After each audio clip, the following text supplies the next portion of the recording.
And you are. Oh, I am running it? Yeah. Good morning. Okay, good morning. Welcome to the first of our curriculum committee meetings for the 2022-23 school year. The agenda, we're going to begin with the selection of the curriculum committee chairs. I nominate Anna Comia. A second. All in favor, yes? All in favor. All in favor. Congratulations. Congratulations. Thank you, thank you. So we have curriculum committee dates for the upcoming year. I think, and you have those listed right now. All of this will be posted, but for the upcoming dates. We're good with all of these dates? Yes, Yes, we it's will be fine. posted on the calendar, and mostly they're on Fridays at 9 a.m. with today being the exception and also in April. So, I just want to apologize for our delay. We had some technical issues. We're sorry for people that were waiting for the live stream.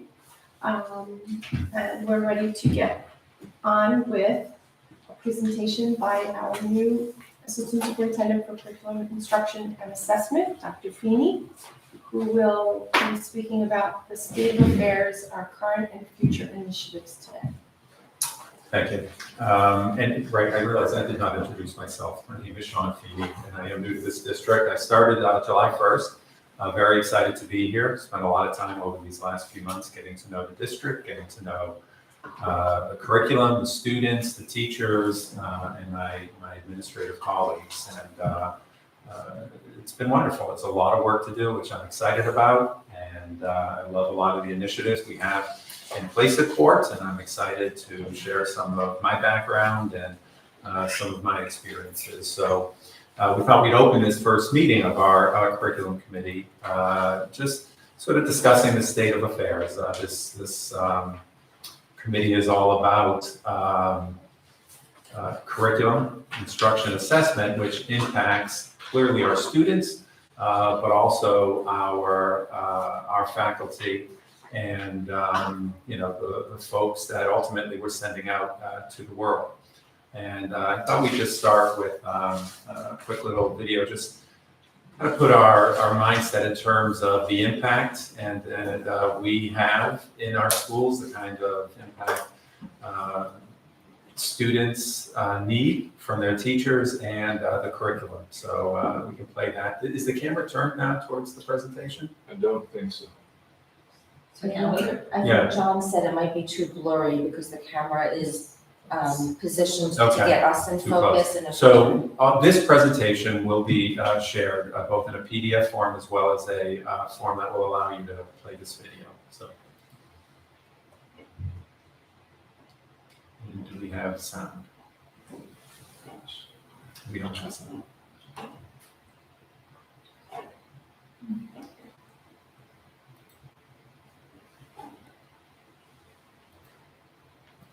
Maybe we could pause it for a moment. It is, we're making up our own sound. It might be on the computer. Yeah. I think that's good joke. The projector might have. I think that'll do it.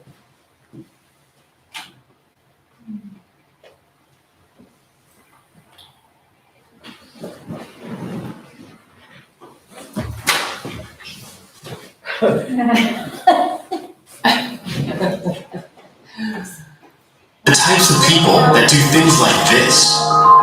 Maybe we should ask this guy. Maybe we could just rewind the beginning. Imagine the awesomest thing you can. Like an automatic grilled cheese maker. Or a time machine.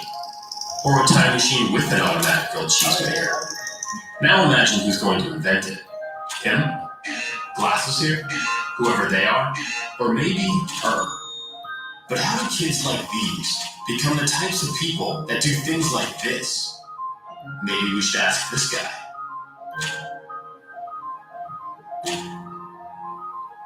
knowledge is having. Sometimes it's a limit to have new ideas. That's the problem with the old schooling, because they were teaching answers. I believe questions are probably more important today than the answers. Erno's Cube is a question waiting to be answered. And when the right person finds the right question, something amazing happens. They start seeing the world as it truly is. Not a place to be memorized, but a place to be figured out, flipped, turned, twisted, and ultimately made better, forever. Today, she may be an octopus, but help kids like her fall in love with problem solving, and they will embark on journeys to become scientists, artists, engineers, designers, inventors, or something no one's ever been before, but you can bet we're gonna need.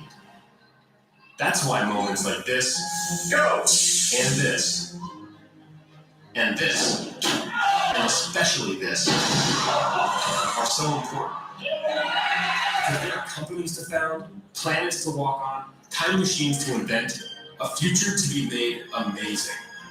We may not know what it's going to look like, but we know who's going to do it.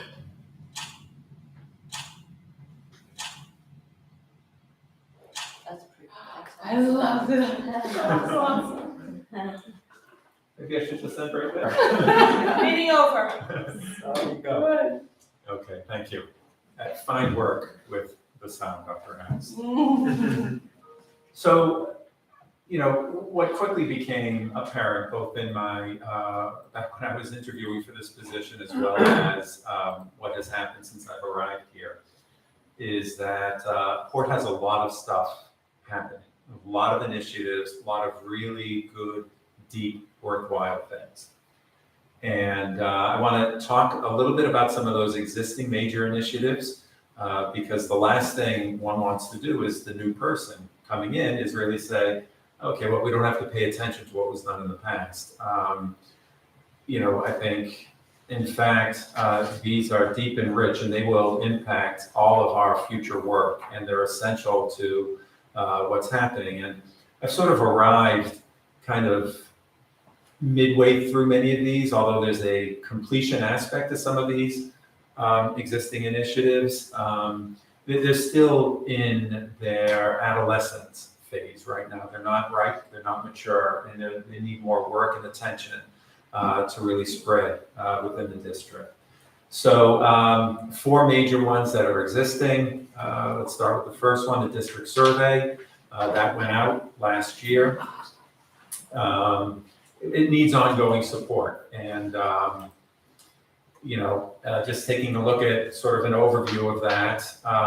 People know it. People may have heard of that district survey by its company name, Panorama. That's the company that helped us, that designed the surveys that we used, helped us administer them, did the analysis. We did all that back in May 2022. That was through a board request, the superintendent request. The surveys were given to families, students, staff, and you know, we've already shared the results with the Board of Education. We've shared the results with the administrative leadership team during our admin retreat. Our district leadership has studied the results of the survey. We've shared it, and now our plan is to share it with staff members. But not just share it out, we want to really look at the results, spend time digging into them, and trying to understand what the implications of the results are. Once we get that shared with faculty, and we're planning to do that district-wide at the end of this month, then Dr. Hines will share the results with the community. And you know, the point being, not everything is, the results aren't all roses and you know, and lollipops. There's some work that needs to be done, which is okay. But the plan down the road, certainly making a district action plan, which we started on, to address some of the findings from the survey.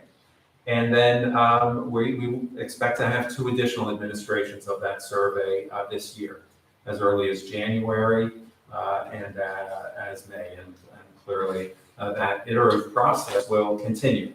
Look at the results, to see what's happening, did some of our action steps help improve, and move on from there. So that's the district survey, often heard as Panorama. ongoing attention to that.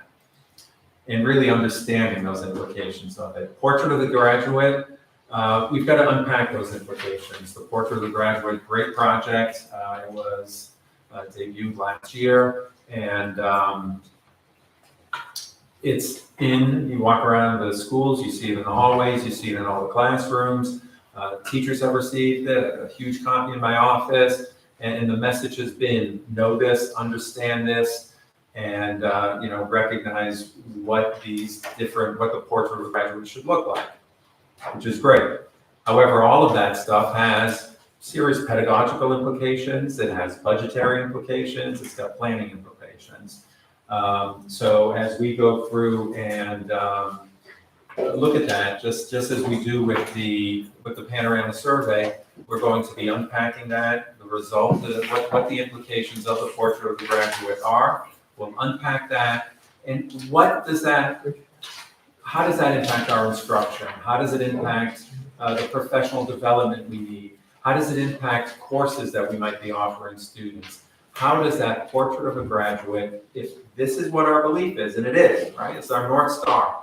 What does it really need for the district? And those are important conversations that we've got to get everyone involved in. It's not sufficient to have, central office, leadership team do that. We've got to get the teachers, because they're the ones in the classroom each and every day. And they're the ones that will have wonderful ideas for new courses, new programs, new offerings.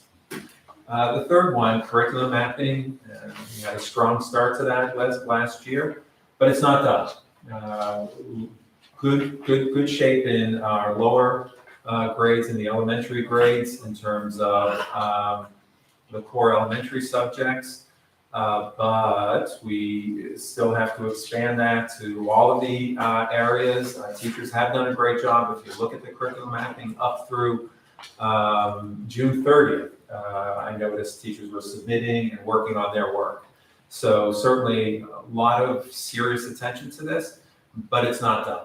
And more importantly, as a district, 10, 12 years ago, there was a curriculum mapping initiative that people bought into, kind of went by the wayside, and we don't want that to happen here. And I think helping teachers understand the value of curriculum mapping, how it can help them in terms of aligning with each other, connecting with other subjects, and helping students make those cross-subject connections, cross-curricular connections.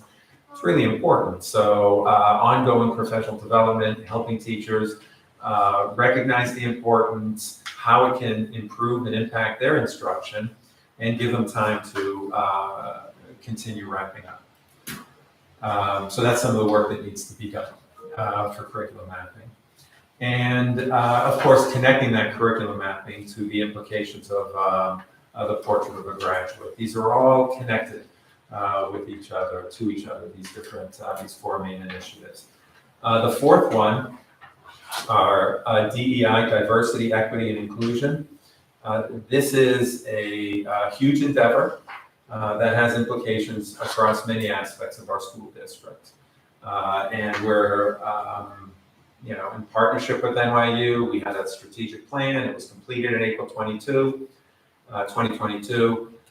In fact, initially in the strategic plan, last year had been marked as year one, but in fact, there's no way. This year really is year one of the plan, where we're getting the committees together. That work started last year, but it will finalize, and the different committees will meet with their action plans and all of their charges. And as they begin that work, there'll be regular updates to the superintendent, who will then, of course, share that with the board and the community. But this is really the year where we start rolling up our sleeves and getting into the important work of that DEI strategic plan. So those are the four major initiatives. They're all connected. There are additional projects that are also important that have implications across the district and to our students, from the ruler initiative to our high school graduation rates, professional development, and the curricular offerings. So the ruler approach, that's an SEL approach for supporting our students, for our families, and our faculty. We've had, one school, of course, and this approach is really a systemic approach to SEL developed at Yale. We had one school that sort of brought this in as an approach, SUSE, a number of years ago. They are now a mentor school, one of just a handful of mentor schools across this country.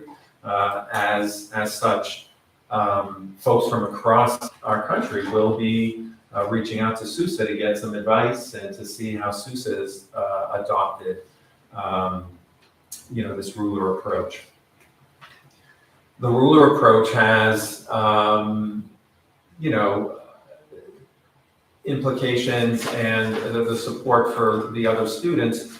I think most of you as parents have probably seen this mood meter as a way of helping students identify some of the emotions they're feeling, and providing a common language for the students. The other schools have started putting that into place. I was at one of the other elementary schools, and the kindergarten class had just finished work on their classroom charter. That was last week, and we're excited about that. That's an important aspect of the ruler approach. On Friday, tomorrow, SUSE is having a school-wide charter celebration where all of the classrooms will be working on this. So SUSE is bringing along other schools in our district. We're supporting the program, and that will expand to our other schools. Hasn't really reached much the high school, but this common language, as kids go up, inevitably that's something that will be imbued throughout the high school and the middle school as well. The high school graduation rates, clearly Schreiber is, that's the culminating school for our district. And having the graduation rates where, I think by all accounts are not where we would want them to be. Attention to that is critical, and that's crucial because having a graduation rate of 93%, 94%, that's leaving a chunk of kids out. Where are those kids? What has happened to those kids? Those are our kids. This improving graduation rates, it's a hard job. It's a tough task, but it's quite doable. And a lot of this, we've already started the groundwork through really proactively identifying students who, in the class of 2023, those students who, based on their work in 9th, 10th, 11th grade, look like they might have a problem graduating. And if we identify those students, which Dr. Baer and his director have already done, have a list of students, we've already been able to impact their course selections for senior year to make sure they're signed up for the right courses, work with the administrative team already from the get-go, so that those students, there are eyes on them, and we can give them the support they need throughout the year. It's not to say that other kids won't bubble up, during senior year. That's the nature of high schools. But at least going into the start of their senior year, we have already identified those students who, based on their trajectory, were not on a path to graduate, and we've put steps in place to make sure that would happen. That's a huge difference. Similarly, Dr. Baer, his director, have looked at previous graduation rates, class of 2022, 2021, to try to get a sense of what were the obstacles. Why were they? Why did students struggle? And these sort of conversations will impact a lot of the processes and the support measures that we have in place at the high school level. And not just at the high school level. When we started talking about this, the support going down to the middle school level and impacting that transition, the articulation from Weber to Schreiber, because, high school principals tend to, as one for 16 years, right? We always like to laud on the success of our students, but got to remember that success is really built on 12 years of education and needing that strong foundation at the elementary and the middle school. And problems are not the high schools alone, right? So we can't say that, the low graduation rate or the lower graduation rate is all about Schreiber. It's really about the district and really looking at it as a K through 12 approach. And I do want to add in on previous, I pointed out that the launching of the Twilight program, which, the board generously added to the funding, the budget last year, that will happen in October, and that will help some students as well. Professional development, faculty need support, right? A lot of initiatives going on. They need support for these existing initiatives, but even as we work on our initiatives in Port, you've got New York State, you've got national standards changing, and got the next generation standards, science, mathematics, ELA, social studies, that's changing.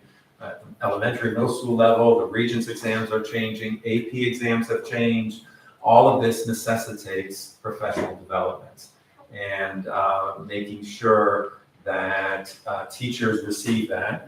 If an AP course has changed, making sure an AP teacher has an opportunity to get some professional development for that course. If the elementary science teachers are trying some of these next generation science standards, which are all adopted, they'll need support for that. So, the professional development is really important, and I think sometimes it's easy to go by the wayside, especially these last few years with all of the attention needed to pay necessarily on the consequences of the pandemic. So I think a return to the professional development, helping teachers, we give NWEA, and we've been doing it for over 10 years, but we haven't really had some professional development. So many staff members, so many administrators on, how can you use NWEA, not just as a way to identify students who might need support, but to help them grow and improve, because it is a powerful tool. Math and Focus, we get one of the premier math programs in the country. Can we support kids, the faculty members as they're going through that, and there's professional development for that. So professional development, a big aspect on making it practical, relevant, engaging, and timely for faculty. Another aspect is, and I know this was mentioned by the board, but as a district, we do want to create and submit a professional development plan, which is a formal plan of what our PD process is, and we submit that to New York State. So that's another aspect of the professional development work we'll do. The curricular offerings, I have been consistent in this through my interview process, as well as I've met teachers and principals at the other schools. I think it's really important for us to make sure that there's consistent opportunities for all students across the district. We have 5 elementary schools, which is wonderful. But within those 5 elementary schools, it seems at times we have 15 very different experiences depending on what curriculum you might be following in science or English or reading, whatever it might be. And I think making sure that we have an opportunity to review all the different curricular offerings, especially in our elementary schools, and let's see if we can move towards greater consistency of curricular opportunities for all of our students. That's a challenging conversation, it's a challenging task, but I think from a parental point of view, I think I think the message is pretty clear that that's important to parents, and I think it's important to students, and it's critical to the district, especially if you want to make sure that we're preparing kids for that portrait of a graduate, because that portrait has implications, and we want to make sure everyone's having experiences. It doesn't have to be the classroom doesn't have to look the same, the instruction doesn't have to look the same, but those opportunities and experiences, we want to make sure all of our students have those great rewarding ones. And as part of that, the curricular offerings, I know this has been an item we are going to take a look at our PEP program. We've already started that work. I think we have an incredibly talented group of PEP teachers. Make sure that there's a good understanding of the nature of the PEP program, both as a whole grade instruction as well as whole class instruction, as well as the PEP core instruction. I've been into a couple of PEP classes. I've loved what I've seen already. And those are the those are the major items from my point of view. Clearly, there will be scores of other things that have already will continue to come away. John Maxwell, an expert on leadership, right? Change is inevitable.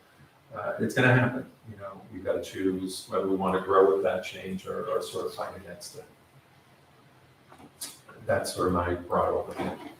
Thank you so Thank you. very much. That was, I'll open it up. Okay, so thank you for that. I know you've been a very short time, but I feel as though you have a very strong handle on this district, and I thank you for the hard work you put into it over the summer, and I know there was a lot to get up to speed so quickly, and I say that very sincerely, because it's a lot. So I have a couple of questions. Do you have a sense, I know we've been promised when the curriculum mapping is going to be done, so now that you're here and it's your shoes, do you have a sense as to when the curriculum mapping will be done? And then when it's done, how soon it can be,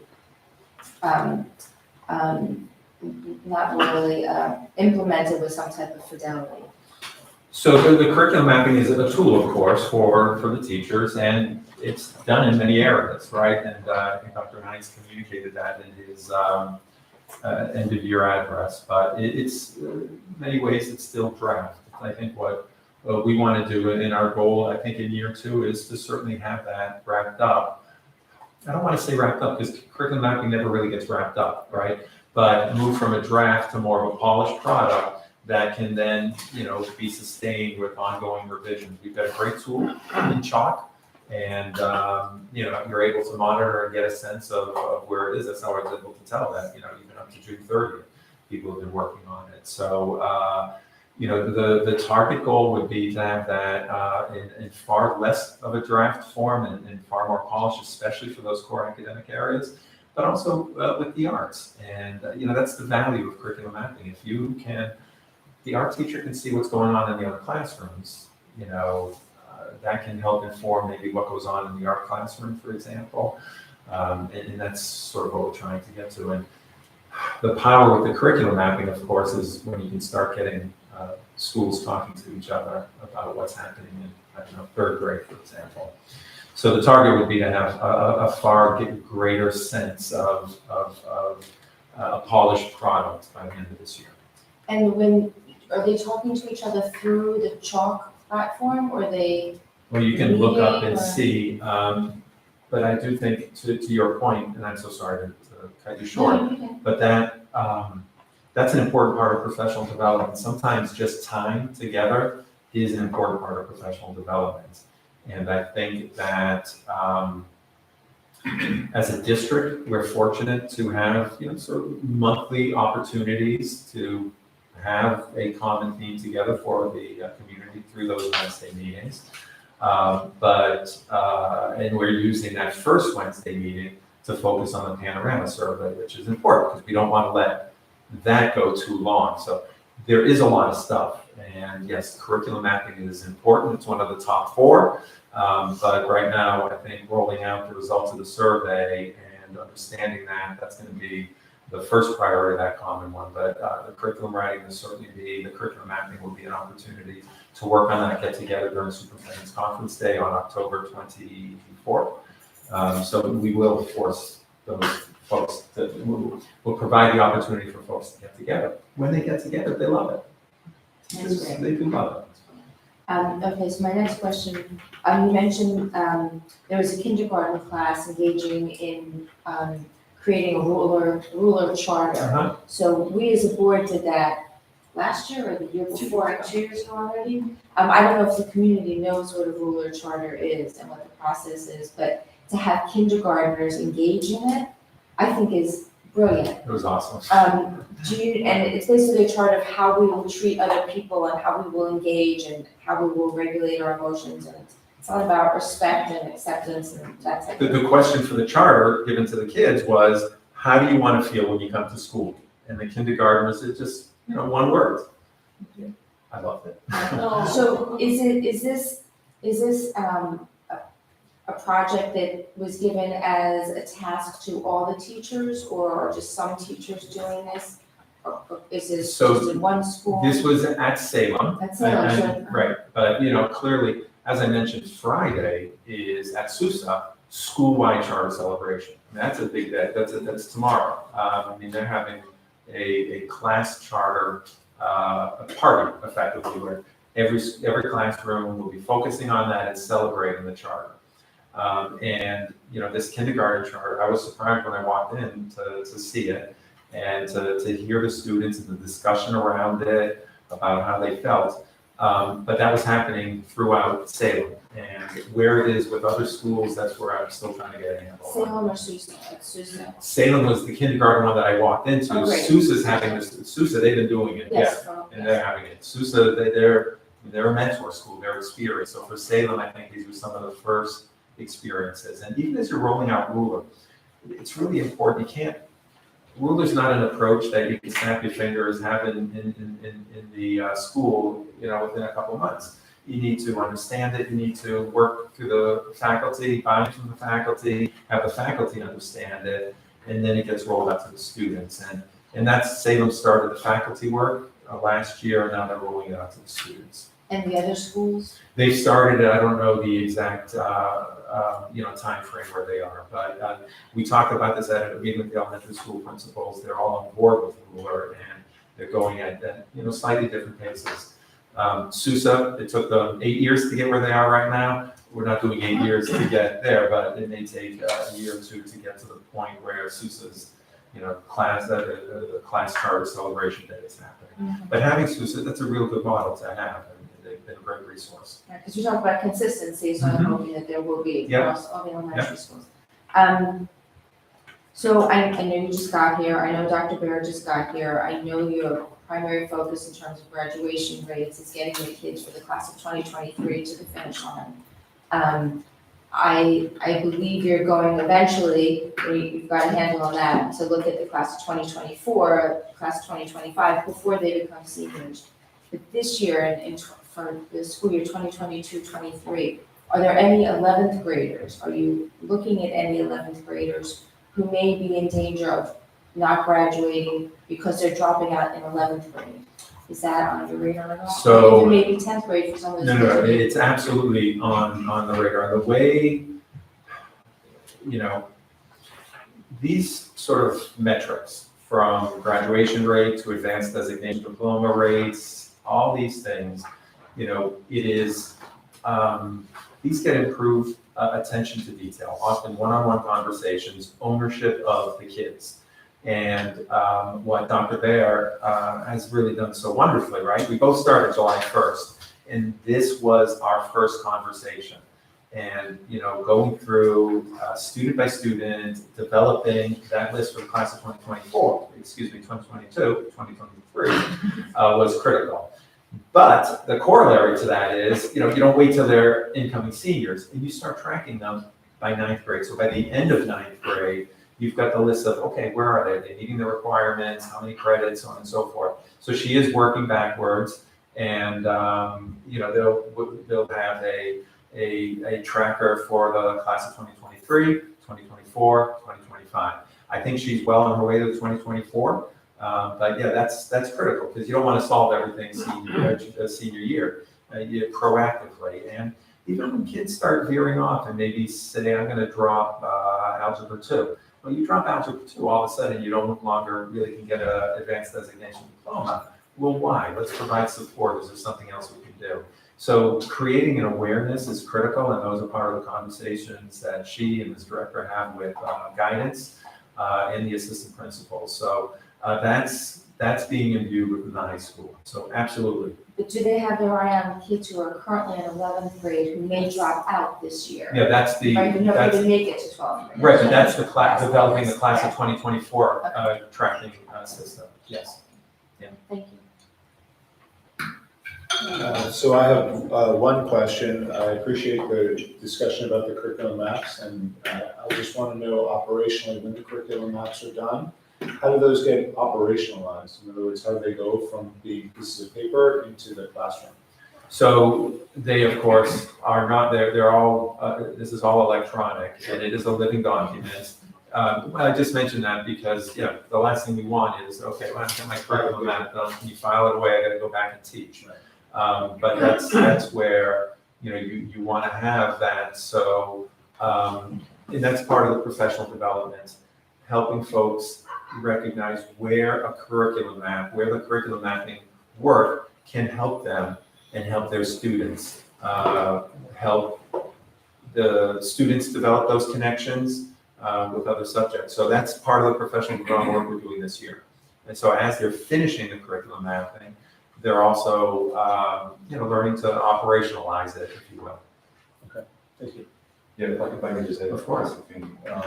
part of the planning then, so once the curriculum maps are in place, it will shift some of the ways teachers plan.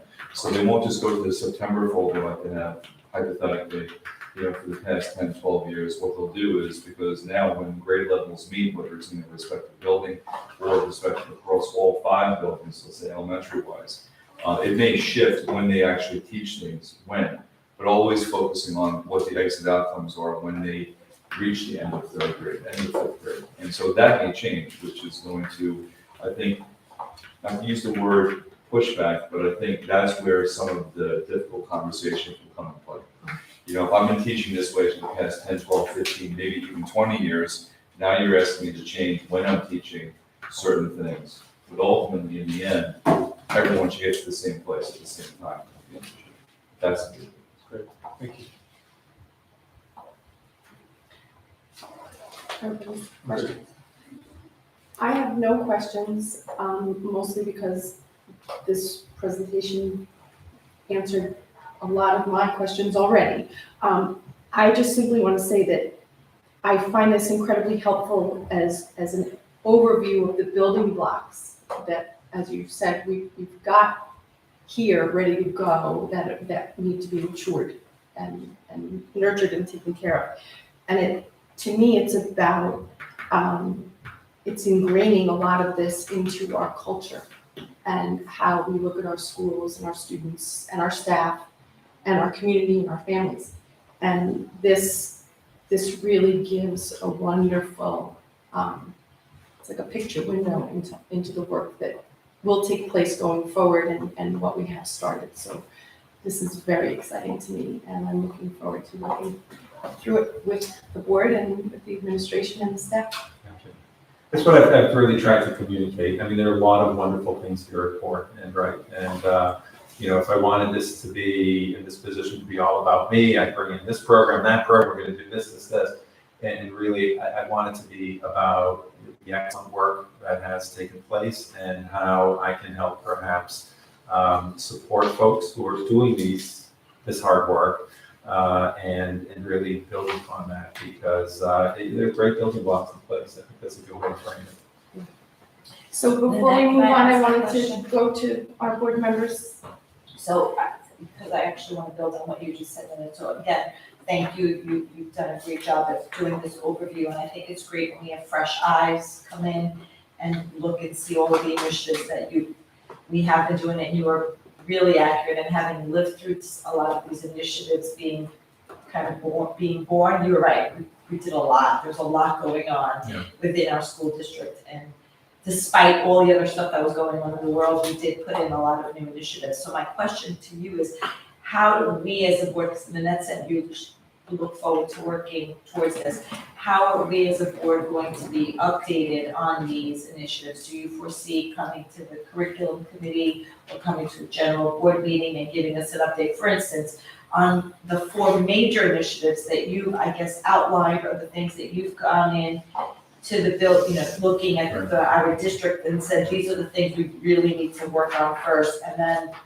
5 through 8 is kind of also at the same time, but you can't do everything at the same time, right? So are we going to be getting an update regarding, for instance, the DEI plan, what the committees are and what they're working? Do you foresee this committee being your avenue for communication with us, asking, because again, our job as a Board of Education is to support curriculum through funding, Right. right? And so if you need more funding for professional development, or if you need more funding for a particular program that you want to put into play, or, want to change math and focus to math and unfocused, I don't know.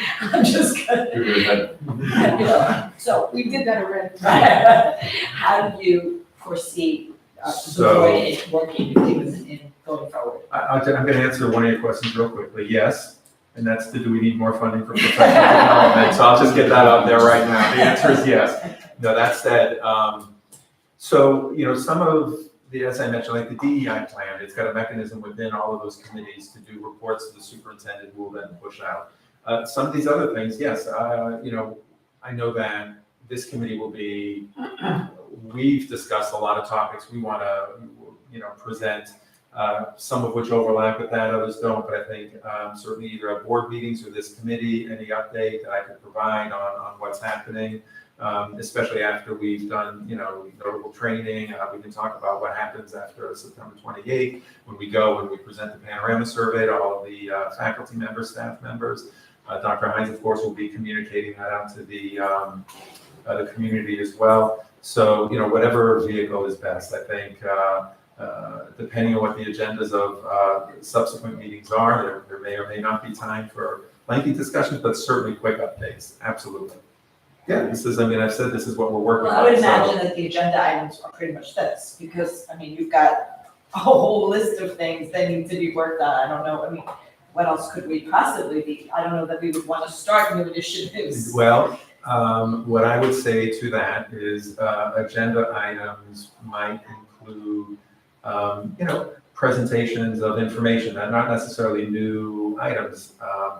What do our AP scores, what's happening at the high school with AP scores, things like that. So which actually then brings me to my other question, because I remember when we were doing the interview process and the discussion with you, you talked about getting rid of barriers. And you talked about now earlier about your initiative about curricular offerings, you talked about having consistent offerings across the elementary schools. But I don't want to forget the fact that you were a high school principal for 16 years, and I know that you have an experience of no barriers type of world. So are we also going to be looking at that as well at the high school, and about changing some of the current barriers to the accelerated courses that we currently offer I at the think, middle school and high school? I think a discussion of acceleration in the district is a worthy discussion to have, and it's an important one to have. As district administrators, as Board of Education trustees, and as community members, it's critical because how we choose and who we tap on the shoulder to say, you get to go here, it can have real significant impact. And knowing what we know about students, how they develop, they don't develop based on time on Earth, the number of revolutions around the sun, and to make decisions based on that, probably not in my view, not the best way. And I've been very open about this as well, about barriers, and I appreciate that you remember and bring that up. And that has been sort of a consistent theme for me as an educator. I didn't get into this business to tell students what they can't do, but to support them as they're trying to challenge themselves. Thank you. I would just say, again, I think this is all very good and ambitious. I appreciate you laying this out for us. I hope that we incorporate these long-term plans, because they all are long-term plans, right? Nothing is happening overnight, into our strategic plan, and prioritize them accordingly so that we don't find ourselves as a Board of Education and a school district putting initiatives back on the shelf. I think that was one of our problems, is initiatives have begun, and then the oversight or whatever else has happened, the timelines and the roadmap. So you have laid out a lovely roadmap for us, and I look forward to the presentation to the Board of Education when we discuss our district priorities and our district goals, of where these fall within that timeline, and then we can budgetarily plan for them accordingly for you so that you know what there is up ahead and we can continue forward with them. Thank you. So if we're good with this piece of it, this dovetails well into a conversation about topics that we would like to cover in general throughout the year. And I have a feeling a lot of these crossovers, so it's an amazing overview that fits quite nicely, I think. So I open it to Adam and Deb. Would you like to mention You want to go first? topics of interest? I can go first. So graduation is number one on my list. To have that discussion, how do you think it needs to be framed? AP, the AP, enrollment data was second on my list, having just come off that trajectory myself with my child. I would add to that dual enrollment. I don't know how it works really, I don't know the benefit of it, I don't know how much we have in the district, I don't know really what it all means, and the efficacy when a student gets to college, if that's even being pushed now in addition to the AP courses.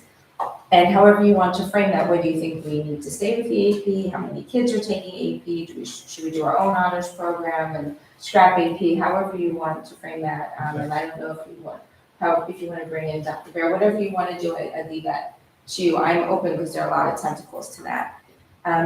You mentioned acceleration, which was number 3 on my list, and the barriers. One of the things I love about your philosophy is getting past this paradigm that only kids who won't struggle in a class should be in a class, or only kids who can meet a certain level of a grade level, because kids mature differently. And a child who may not be ready for acceleration in 7th grade or 8th grade could be ready for it in 9th grade and should not be prevented from going into that path, I guess. And also there are kids who may want to try even if they can't get A's and B's. And if they're okay with that and their parents are okay with that, I think personally, but I'll leave that to the administrators, so I'm curious to see how you put your philosophy into play. I know you're not going to dismantle everything overnight, but so I would like to hear about the acceleration in this district as it is and how you think it can or should change. And then my final one, which you did not touch upon, but there's been a lot of buzz in the community last year, class of 2022, also the class of 2021 is when I really started hearing about it, was college admissions. And I don't know whether the process of applying to college falls within your purview, and if it does, if that's part of curriculum. It's not just about getting the kids to college, but the process, the whole college application and admissions process. And also, are we doing enough as a district to make sure our kids are on the radar? I don't know what other districts are doing. I don't know what East Williston was doing, but is there a relationship between the guidance department and the AOs, the admissions officers at the schools? Just that whole kit and caboodle, so however you want to frame that. Because, and I guess going along with that is also the trades. How are we funneling the kids into the trades? Because they're 2 different paths, really. So I don't want to forget about that as well. But are we set up, once we have Twilight and all these other things set up, are we properly supporting those kids and funneling them? I don't want to say funneling, but making sure we're on the right path. Are we supporting them once they go beyond 12th grade? So that's yeah, those are my four big ones. You mentioned other things, but I won't hog it all. So I do think the college admissions is an important one. I think there's a lot of misunderstanding and confusion about it. And I think I mentioned it earlier to members of the committee that's a very worthwhile presentation to have, not just for board members, but for the community. And having such a presentation which puts the college application process in context, and not just for Schreiber, but within the trends both in New York State and the country, and international trends, I think is really important. So And I think the college admissions is great, and I think those points you brought up about the relationship and what we're doing, and do we need to support our guidance counselors so they can take these trips and visit these schools? It is really helpful to be able to pick up the phone, and that doesn't make a difference. But, in terms of, if I pick up the phone and call this admissions office, so-and-so is gonna get it in, that's not how it works. But having the relationship doesn't hurt, and it helps us direct students to maybe the right school, which isn't always Harvardale Princeton, right? And that's what we gotta help students in the community understand. Great, thank you. Okay, I agree with those points, and I'm glad we're gonna be thinking about college admissions this year. I don't know that we talked about it that much in the last year, and this year I'm really excited to start thinking about it from a structural perspective. In other words, what can the school do? We know, having reviewed, for the Bogart scholarship, I saw how unbelievable our students are, and so I know they're doing their part, and so we want to make sure that we're doing our part. Can I just interject, because I just want to add the history part of it. We have talked about this in the past, and it really comes down to, we actually talked about it, there was a survey, there was a consultant that did an actual look at our school district, and it was a question about redoing our guidance department. Most schools, some schools, not most schools, other school districts have a college admissions kind of office guidance department and a guidance department, and that they separate the jobs. There are schools that have college advisors, it was discussed, it became, as I said originally before, it all comes down to budgetary. And so I do think it is a worthwhile discussion to have again, because it is the one thing that we've all said in the past is needed to change the dynamics, because our guidance counselors right now have a caseload of, I don't know how many students, I don't remember off the top of my head. 200 No, to 15. 230. I thought it was about They have- 230. Yeah, they've got 230 students, so it's impossible if you really think about the way the structure is right now, right? So I think it's definitely a worthwhile, we definitely, as a Board of Education, talked about it in the past, but it was something that was put aside because of the line that always comes back to us, budgetary. So, if it's something that this Board of Education thinks about putting as a priority going forward and budgeting for it, I think that the administration would be happy to support us in that, correct? And if we, just more money. Well, I think it depends on what they recommend is best, right? Okay. So that's the purpose of these conversations. It's kind of like graduation rates last year and how it led to some important funding. And just to put it in perspective, my understanding, so it's one student or one guidance counselor for 230-ish students. I think in private schools, it's something like 20 to 50 students, right? And I'm not saying that that's where we're going, but that's what the ratios are in the private organizations. And smaller schools, districts, right? Yeah. Oh, I But don't then know, you guys- I just, I'm just I saying, talked to but yeah, people at private, but private even and smaller, private. yeah, but you when know. you have a school district that has, I don't remember. 3,000 how many we students. had. How many high school students, how many high school were, We had about 710. there's a big So difference. we had about 172 per counselor. All right, so the couple of issues that I wanted to talk about, in addition to, I agreed with all of Deb's, were core extension, doing evaluation of the core extension at Weber. And then, because of COVID, we shifted to being one-to-one. We have not stopped being one-to-one, even though school is generally back to normal, or hopefully basically completely back to normal. And so I just want us to think about a technology evaluation now that our students are doing a lot more of their work on their Chromebooks, laptops, iPads. I think that's important. Is that all that you have about it? I mean, graduation rate, but I think Deb said that.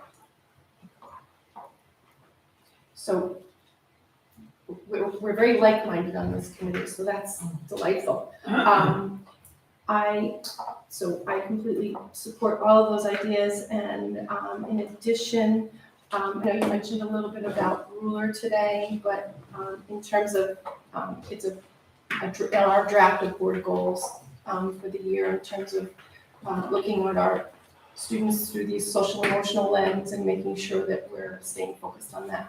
So at some point, just maybe a larger conversation about how that's happening in the classroom, how our students actually are doing, how the families are feeling. So through the SEL lens, I think is a priority for the community and for our board.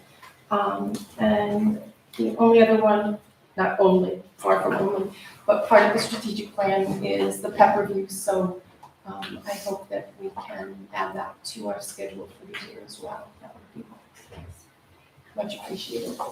That's fine, and I think that is important. We've started a PEP review, and I think to your point about ruler, right, I don't want to leave anyone with the impression that there's no SEL work being done at the high school, but I do think seeing ruler within the context of, what are our SEL offerings throughout the district and how do they compare, I think that's what we do.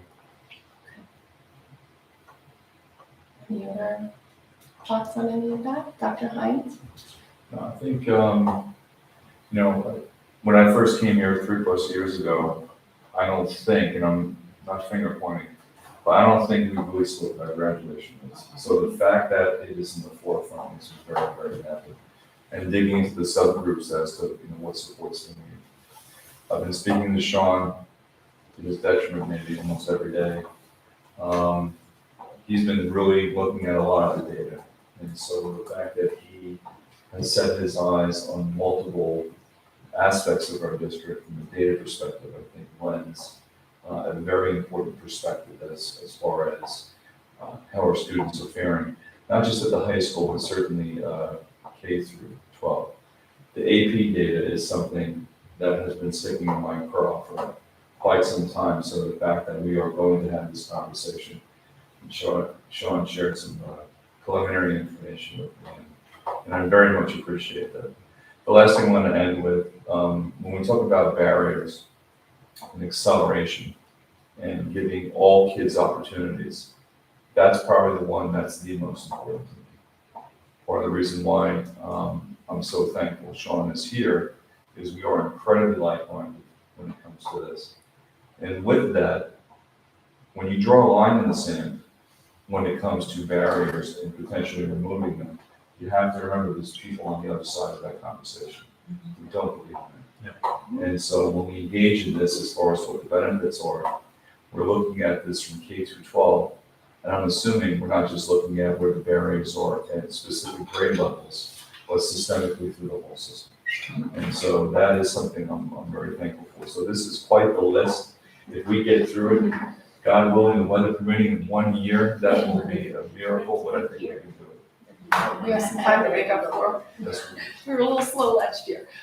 Seems like it would keep me busy this year. Yeah, I think so. Shouldn't get into too much trouble. No, not at all. So I'd like to open it to the community for any thoughts that others might Might have. add also one more thing, sorry guys. So when we talk about SEL, I hope that it's more than just ruler, because I know that we've spent a lot of time, and I think it's important to talk about the social and emotional learning, but I believe that there is a lot more that we may be doing in our schools, and especially addressing the mental health of our students and staff. I know that it was a priority, has been a priority, and it's certainly a state mandate to take care of. So I would like to hear more of an update when we're doing these SEL discussions about more than just ruler. And particularly, I am concerned about the how we're doing at the high school. So, I don't know that ruler is going to be, I know it's going to get implemented at the high school, but I think, as you know, it's a very different dynamic at the high school level with students and with staff, mental health wise, than, at kindergarten. So there's a big difference, and I think we need, what we've done, we've spent a lot of time as a Board of Education discussing recently is a lot of elementary school issues. We are a K through 12, and our high school we need to spend a lot more time, I believe, on that. So when you're preparing and you're having these discussions, please add the high school aspect of it to your discussion. So, yeah, when she brought that up, I said, I thought an SEL framework was a much better way, because I didn't want to leave the impression that it was all ruler and we were not doing anything in Correct. high school. There's stuff that is being done, and there's stuff that needs to be done across all. So, yeah, no, absolutely. I think the lens would be the SEL overview, what's happening. I think the mental health is critical. We've seen a crisis in mental health, not just among students, quite frankly, but among a lot of adults as well. And, those are important conversations. Excellent. Jessica. Yeah, so I will just join in the chorus of thank yous for this presentation. It's comprehensive and I think very exciting, and I believe the community will be very keen to hear updates throughout the year on all of these very important initiatives, from, consistency of curricular offerings across our elementary schools to breaking down barriers, improving graduation rates. It all sounds wonderful. Just a comment on a topic of interest and then some questions, or some thoughts. I know one topic of interest that I have not spoken to a single parent in the district who is not keen to see early language education and programming. When we look at curriculum maps, those maps start in 6th grade. I think it would be amazing to, everybody recognizes it's a cost issue, that it all comes down to budget, but to explore working models in other districts that have been successful, some of them more cost intensive, like, hiring staff with push-ins and conducting clubs after school, or through language classrooms in buildings. But even, exploring things like community partnerships to deliver a little bit more in the classrooms as we think about what that means for our portrait of a graduate. Now that we have that, and now that we're building towards that, if our students are going to become global citizens, this really is something that we owe it to our kids to at least explore. So I know that would be a hot topic for many parents. On graduation rates, I just like to reiterate Ms. Bay's point around separating counseling from the other stuff that's really important. But again, not just at the high school level, as you mentioned. High school is the culmination, but it starts in kindergarten. And I know that our counselors in the elementary schools and at Weber are inundated. So separating the responsibilities for them of counseling versus delivering curriculum into classrooms, and also supporting families in need and students in need of emotional supports and other kinds of supports, I think is something we're considering for this board to consider this year. Also on graduation rates, one thing that was not mentioned in the presentation, but I'm sure you are considering, is family engagement. I know the community would probably love to hear what types of resources are being put in place to help families support those students who are at risk of not graduating. Any new approaches, tried and tested ways beyond, exasperated parents yelling at their kids to try harder. What connections are being made in the community to support students, depending on the hurdle that they're facing. So I know that would be something families would love to hear about. And with respect to Panorama, I noted that there will be 2 more surveys administered over the course of this year. Last year, when the survey was first administered, many parents expressed concern about it being administered to students in the classrooms without their knowledge or consent. Many of whom, once they actually understood what the survey was about, were very comfortable with their kids participating, but some were still wary of students perhaps documenting any kind of negative experience. So just, it's not really a question, it's more of just a thought that in terms of communicating around the 2 forthcoming surveys, that might be something to consider in terms of how we approach the community with it. Because I think most community members would be very supportive of student participation and student voice being a very big part of the analysis. So I think that covers it. Thank you. Oh, and just one question on the dates. There is a November 4th curriculum committee meeting date on the district calendar, but it's not in this list, so just confirming. I left out the date on that. Yeah, November 4th is one. That's accurate. It's accurate. Okay, thank you. So that agenda, and it updated that right after I put it out, so. Yeah, there's a November 4th one, same 9 o'clock, that's a Friday. Thank you. Thank you. And I think that that's a really good piece to think about it. You know, the communication with families, I mean, that's critical, and letting them know what's happening is really important. We do have a nice resource for that, so thank you. Mr. Borda? Yes, thank you. Dr. Finney, I'm very glad to hear your presentation. It's really refreshing. I'm glad that you brought up the fact that what happens in elementary school doesn't stay in elementary school. It is a building, especially in the areas of mathematics. And I know we're very familiar with the previous school and the district and how they built up very successful kids in those programs of mathematics. And it's not about only picking up on the brightest and the elite, but you could leave a whole bunch of kids who are regular kids who are really, this is their thing. This, they are bright in mathematics and they will excel. And speaking of barriers that is Malcolmian and Brooks, and Mr. Block alluded to core curriculum, which is another matter. It is important. I have discussed this with Dr. Hines, how I think this being a great district, we are shortchanging ourselves on the amount of kids who can excel and bring glory to this district in terms of achievement. But for us, I mean, my wife and I have been in education, so we have dwelt into the data and we have looked at this district outside, north, south, compared to other districts. The barriers, and Dr. Hines brought up that point that I think is my comment is how do you break the barriers that are there? And I'm speaking as someone who has experience with breaking a culture. Not because it's a negative culture, it's just, it is what, we like to do things the way we like to do, right? And we're used to it, and someone is gonna come and tell us, oh, we're gonna do it differently. Like, come on, just leave me alone, this is great enough.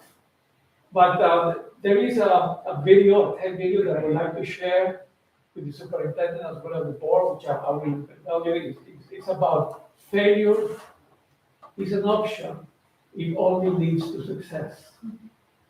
That through failing and reviewing your failures, you build up. Success is never linear. It's like this. And you learn. And I think Ms. Brooks brought up the issue that we can't just judge kids right away. Oh, this kid is too fidgety, or this kid is not paying attention. And so this kid will not make it into double skip. Or even the instruments that we designed to test those kids who are going into this program. Who designs them? How are they validated? And that is where speaking from experience. So I'm glad, and I'm really glad that the board is bringing these issues up because this is what education is. I have always been very passionate about education. So people here think maybe a little bit too much. But I think, that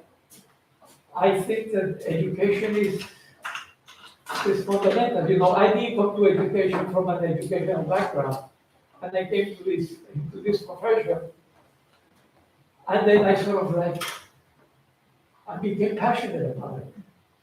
So if I may, because I know we're running out of time here, but, in terms of breaking down barriers, in my previous district, when I broke down barriers as a high school principal to APs, not only did we have a tremendous increase in the number of students taking APs, but our overall passing rate, as more students were taking APs, went up 30 percentage points, right? So you can get more kids doing more. Now, that doesn't just happen by this. You look at this, you have to make sure that your AP programs in place, the teachers are trained, that the Regents programs are in place, because you want to make sure you've got good Regents curriculum so that those kids who want to take that jump and want to test the waters, you're talking to someone who provided support, AIS support for students who are in AP classes, who might be struggling. The philosophy being, If we're gonna let them challenge themselves, we wanna support themselves, and it's not just, oh, well, you can't make it, you're out. Right. So all aligned there, so yeah, Well, thank you. can be done. I also want to say it was a great presentation, thank you. I really love the ideas going forward. And yes, it takes a lot of work to break barriers and providing them with the support they need and looking at it. But, Washington is a great district, but there's so much more that we can do to bring it to another level. Thank you very much. It was great. So, on that, I think we're through our agenda for today, and we will post, as we said, all of this up to the website so that it can be viewed. Okay. Now we're up on the screen. Hello, everybody. So we will see you next month, which is Friday, October 21st at 9 a.m. also in this room. And the rest of this will be up on the website for the community to access. And we look forward to seeing everybody next month. Thank you. Thank you.